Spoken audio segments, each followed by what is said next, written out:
자, 상충곡 해보도록 하겠습니다. 가사에 관련돼서 먼저 간단하게 얘기를 하고 그리고 상충곡으로 들어갈게요. 가사라는 거 이게 노래란 뜻이에요. 가사라는 건 시하고 이제 수필이나 뭐 소설, 수필의 중간 형태로 되어 있어요. 오페라 같다고 생각하면 돼요. 노래인데 이게 엄청 긴 노래라고 보시면 돼요. 그래서 가사는 되게 길게 이루어져 있고 뭐 일단은 가사는 기본적으로 사음보, 그러니까 4번 끊어 있는 걸 기본으로 하는데 그 행수에 제한이 없어서 되게 길고 다양한 내용의 주제를 좀 다룰 수 있으며 이게 조선 전기하고 조선 후기가 좀 차이가 있다라고 보시면 됩니다. 특징은 이제 사사조 4글자씩 이루어져 있다. 그러니까 4글자 글자 수거든요. 글자 수가 4글자 플러스 4글자의 형식으로 되어 있고 위에서 봤지만 사음보 4번 끊어 읽는 연속체다. 그리고 맨 마지막에 전격 가사라는 게 있는데요. 맨 마지막 한 줄을 3, 5, 4, 3 3글자, 5글자, 4글자, 3글자로 끝나면 전격 가사인데 사실 맨 마지막 줄에 3글자로 시작하면 전격 가사라고 해요. 근데 3글자가 아니라 이제 맨 마지막을 끝낼 때 4글자로 끝내거나 5글자로 끝내면 변격 가사라고 부릅니다. 이게 되게 길거든요. 그래서 대부분의 향유 계층은 이 양반 사대부였지만 나중에는 평민이나 부녀자도 하게 되었다. 표기 방식은 이제 한자하고 우리나라 말을 섞어서 쓰기도 했는데 일단 어쨌든 우리나라 말이 많이 들어갔다는 거죠. 전기가사 아까 얘기했지만 양반이 썼기 때문에 임금님에 관련된 이야기나 자연친화 얘기가 많았고요. 후기가사는 남녀간의 사랑이나 여행에 관련된 이야기가 많았다라고 보시면 됩니다. 상충곡을 들어가서 볼게요. 일단 상충곡은 우리나라의 그러니까 그 조선시대의 가사 첫 번째예요.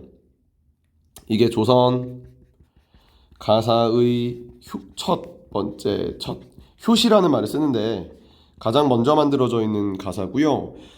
강호가도라 그래가지고 자연을 사랑하는 그런 가사의 첫 작품. 이게 가사 찾아보니까 가사의 첫 작품이라고 보시면 됩니다.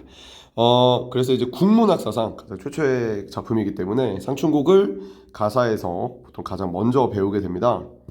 서정적이고 그러니까 이제 되게 무드 있고 이제 되게 자연을 잘 묘사를 했어. 자연 친화도 많고 봄에 관련된 경치가 상춘이니까 봄춘자잖아. 봄에 관련된 경치만 이제 나와요. 다른 계절은 나오지 않고요.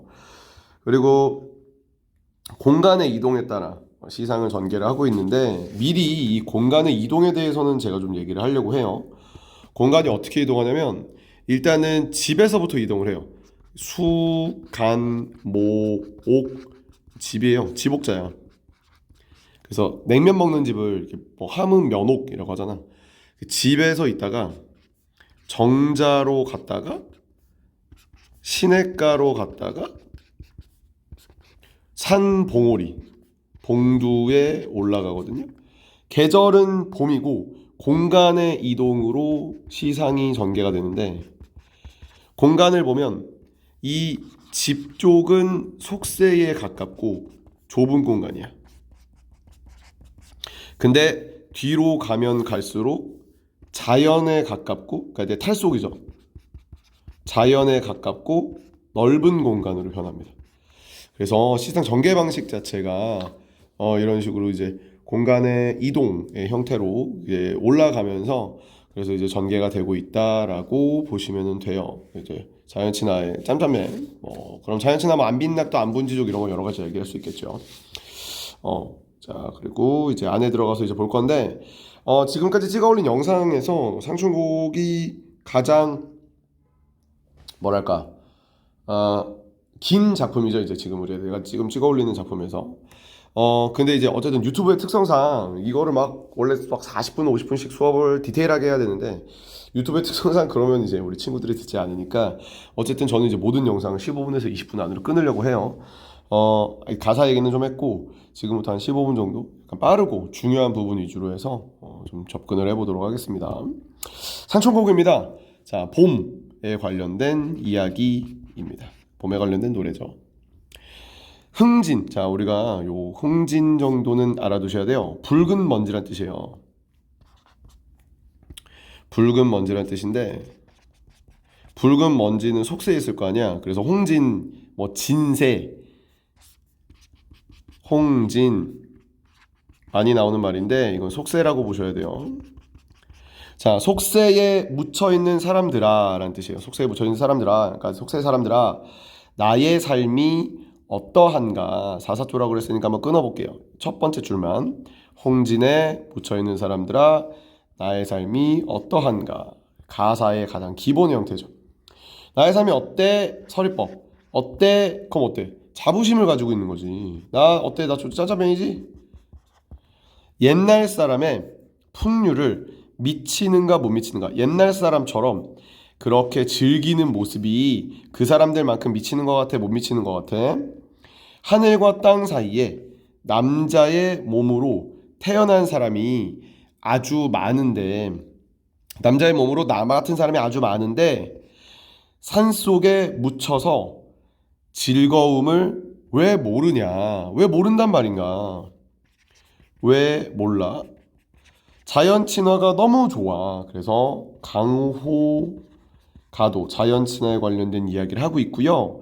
속세와 여기 나와 있는 살림 같은 건 이렇게 대조가 되고 있다라고 보시면 돼요. 수간목, 여기서 이제 시작을 하죠. 수간목은 산 속에 있는, 그러니까 이게 아주 작은 몇 칸 안 되는 작은 초가집에 벽계수가 시냇물이에요. 물수자.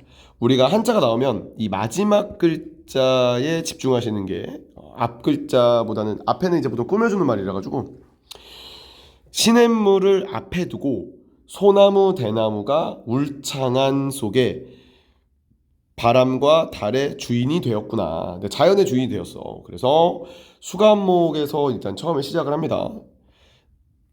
여기 이제 서사를 잘 얘기를 하고 있고요. 자연에 관련된 예쁜, 자, 자연 친화 멋있어, 나 너무 좋아 얘기하고 있는 부분이에요. 자, 여기서부터 봄에 관련된 아름다움을 잘 얘기하고 있어요. 엊그제 겨울 지나서 새 봄이 돌아오니 도화, 아까 이제 뭐라 그랬냐면 이 화 끝에 있는 글자 잘 뭐라 그랬잖아요. 복숭아꽃과 그 자두꽃, 살구꽃, 복숭아꽃과 살구꽃은 석양에 피어 있고 그 녹양방초, 녹색 버드나무와 향기로운 풀은, 새우할 때 이 세자가 가느다랐다는 얘기거든요. 가느다란 비 중에 푸르게 있구나. 자, 그러면 여기 나오는 이 새우, 봄이라는 걸 알 수 있어요. 꽃이 피고 풀이 이렇게 있고, 그리고 봄비가 이렇게 내리고, 그래서 행화나 방초나 새우는 봄이 왔구나 라는 사실을 잘 드러내고 있고요. 예전에 모의고사에서 한번 나왔던 문제 중에 하나인데 이 석양리와 그 다음에 이 새우의 기능을 물어요. 석양에 피어 있어서 더 예쁜 거야. 그리고 비가 내린 다음에 풀을 보니까 더 푸르고 너무 예쁜 거야. 그래서 얘들은 자연의 아름다움을 부각시켜주는 존재라고 보시면 됩니다. 칼로 재단해냈는가, 붓으로 그려냈는가, 전체적으로 대구법이나 서리법 같은 게 너무나도 많이 쓰였어요. 조물주의 신공이 자연마다 야단스럽다. 이렇게 많이 나오는 고전의 말이니까 외워두시는 게 좋아요. 야단스럽다. 그러니까 대단하다. 짱짱맨이다. 수풀에 우는 새는 봄의 기운에 못내 겨워 소리마다 너무 애교롭다. 새가 진짜 애교가 있을 리는 없으니까 내가 그렇게 생각한 거고, 내가 나의 즐거운 감정을 새에 넣었기 때문에 감정이입이라고 보시면 됩니다. 무라일체니 자연과 내가 하나가 되는 그런 경진이, 자연에서 느끼는 흥과 내가 느끼는 흥이 다르겠느냐? 서리법은 기본적으로 부정 해석해요. 다르겠느냐? 다르지 않다라고 해석을 합니다. 시비도 좀 많이 나오는 말인데 그 옛날에는 집이 있으면 마당이 있고 현관문이 있잖아. 현관문이라고 보면 돼. 현관문 앞을 걸어보고 정자에 앉아보니, 자, 정자에 앉아서 정자를 이동했죠 지금. 자, 그래서 수간목에서 정자를 이동을 했고요. 정자에 앉아보니 소요음영. 자, 그러니까 소요음영과 한중진미 다 이게 한자인데, 소요음영은 천천히 산책하며 시를 읊는다는 얘기인데, 노래 부르면 시를 읊는 거야. 막 너네 막 뭐 공원 산책할 때 막 노래 부르잖아. 막 무슨 내가 주말에 수업을 해가지고 목이 쉬어가지고 따라라 막 이러면서 이제 하는 그런 느낌으로다가 조용히 걸어다니면서 이제 노래를 부르는 거고 산의 하루가 적적한데 그래서 이게 내신 같은 경우에는 뭐 요런 데서 이제 문제를 물어볼 수 있는데 지금은 혼자 있는 거예요. 산의 하루가 굉장히 적적한데 한가로운 가운데 즉 느끼는 진짜 즐거움을 알 사람이 없이 혼자구나. 혼자 이제 있구나. 그래서 되게 즐거움에도 불구하고 약간은 좀 아쉽다입니다. 자, 지금 우리 학원에 다니고 있는 친구들에게는 인증번호 7124 문자로 보내시면 됩니다. 자, 그 다음에 이봐 이웃들아 산수 구경 가자. 자, 이제 이웃을 부르는데 이렇게 부르는 방법을 이봐 이웃들아 이웃이 내 눈앞에 있다고 보진 않아요. 이렇게 보면 부르는 걸 돈, 호, 법이라고 합니다. 이봐 이웃들아 산과 물 구경 가자. 우리 가서 구경 가자. 답청이 산책이에요. 산청, 풀을 밟는 산청은 오늘 하고 욕기는 목욕이에요. 목욕은 내일 하자. 그러니까 이제 오늘 우리 산책하고 우리 내일 물장구 치면 놀자. 아침에는 채산, 풀을 이제 채집하고 막 쑥 같은 거 뜯고 이게 내신에서는 해석 문제가 어쨌든 안 나올 수가 없거든요. 그래서 여기서 해석이 좀 잘 나오는데 이거를 낮에라고 해석하시면 안 돼요. 낮에 물고기 잡자 이렇게 해석하시면 안 되고 이게 낙조 저녁이거든요. 저녁에라고 해석하셔야 올바른 해석이죠. 저녁에 물고기 잡자. 갓 꿰어 익은 술을 갈건으로 밭아놓고 이게 진짜 뭐 여러 가지 해석을 제가 해드릴 수 있는데 이건 수업 시간에 해야 되는 거니까 그러니까 이제 막 뭐 여러 가지가 있는데 뭐 첫 번째는 메인은 이 동동주 식혜 같이 동동주는 쌀 밥알이 많아서 밥알을 좀 걸러서 먹는 의미도 있고요. 그런 걸러서 미련을 털어버리겠다는 이게 원래 사실 중국의 도연명이 한 말이라 가지고 그래서 밥알을 걸러 먹는다고 생각하시면 돼요. 갓 깨어 익은 술을 갈건으로 받아서 걸러놓고 꽃나무 가지 꺾어 수놓고 술을 세며 먹으리라. 자, 그럼 요 부분을 보면은 내가 한 잔 먹고 옆에다 꽃나무 가지 꺾어 하나 놓고 한 잔 먹고 꽃나무 가지 하나 놓고 약간 유교에서 얘기할 수 있는 절제미를 보여주고 있어요. 그러니까 오늘 나는 세 잔만 먹을 거야. 그러니까 숫자를 세면서 먹는 거야 지금. 세 잔만 먹을 거야. 숫자 세면서 절제미를 보여주면서 마시고 있다. 화풍, 따뜻한 봄의 바람이 잠깐 불어서 녹수, 물을 샥 하고 건너오니 아주 향그러운 향기는 잔해지고 낙홍, 떨어지는 꽃잎은 옷에 스며든다. 자, 그럼 술잔에 자연의 향기가 딱 진 다음에 내가 그걸 한 잔 먹고 자연의 꽃잎이 옷에 스며들면 자연과 내가 완전 하나가 된 거 아니야. 그래서 여기서는 물화일체가 잘 드러나는 부분입니다. 자, 준중, 술 항아리예요. 술 항아리가 비어 있거든. 나에게 이야기하라. 소동, 어린 머슴에게 아해들어. 소동에게 이야기해서 주가 술집에 술이 있는지 물어서 어른은 막대를 짚고 아이는 술을 메고 미음한보 아까 소요음영하고 같은 거예요. 천천히 걸으면서 노래를 부르면서 시냇가에 혼자 앉아 시냇가로 지금 공간이 이동이 되었죠.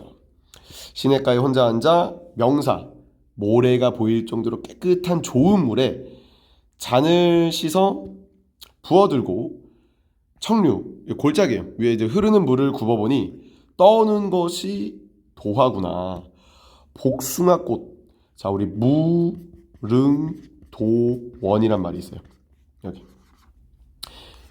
신선이 이 무릉도원이란 말이 신선이 살고 있는 곳에 복숭아 밭이란 뜻인데 신선이 복숭아를 먹으면은 죽지 않고 살 수 있거든. 그래서 동양에서의 도교적 그런 이상향. 동양에서 얘기하는 천국 같은 이미지인 거야. 여기가 바로 무릉도원이구나. 복숭아꽃도 떠오고 너무 예쁘구나. 무릉도원이 가깝구나. 너무 진짜 짱짱맨이다 하면서 내가 있는 곳이 마치 천국 같다 이런 식으로 얘기를 하고 있는 거거든요. 무릉도원이 가깝구나. 저 매가 그곳인가? 저곳이 무릉도원인가라고 하는데 해석에서 내신에서 좀 물어보는 부분이 이 매예요. 산을 얘기하는 게 아닙니다, 여러분. 저 산의 그곳인가가 아니고 여기서는 매가 들판이란 뜻이에요. 저 들판이 그곳인가 이렇게 해석을 하셔야 돼요. 그러니까 이제 내신은 디테일한 것들을 물어보니까 송간, 소나무 사이에 새, 이게 가느다란 길에 두겨나 진달래를 꺾어들고 꽃 하나 딱 꺾어들고 산 꼭대기 올라가죠. 지금 점점점 속세를 벗어나 자연 안으로 들어가고 있습니다. 산 꼭대기에 급히 올라 구름 안에 앉아보니 천촌 만나, 1000개의 촌과 10,000개의 부락이 곳곳에 펼쳐져 있으니 산 꼭대기에 올라서 이제 그 앞에 있는 마을들을 보니 연하일이 안개와 노을이 질 때 안개와 구름이 있는데 노을이 지는 건데 산 꼭대기에 올라가가지고 여기 구름이 이렇게 있을 때 노을이 지면서 해가 여기 걸리면 이 구름이 비단같이 색깔이 빨개지고 너무 예뻐져요. 그런 너무 예쁜 풍경을 얘기하는 거예요. 연하일이는 비단을 펼쳤는 듯 지규법이겠죠. 엊그제 새까맸던 들, 이건 겨울들을 얘기하는 거예요. 엊그제 새까맸던 들에 봄빛 새싹이 막 나는 거지. 봄이 된 거야. 봄빛이 많기도 많구나. 공명이 날거리고 부기가 날거리니. 자, 이것도 굉장히 많이 물어보는 식구 중에 하나인데요. 내가 공명을 꺼리는 거지. 자, 내가 수학을 싫어.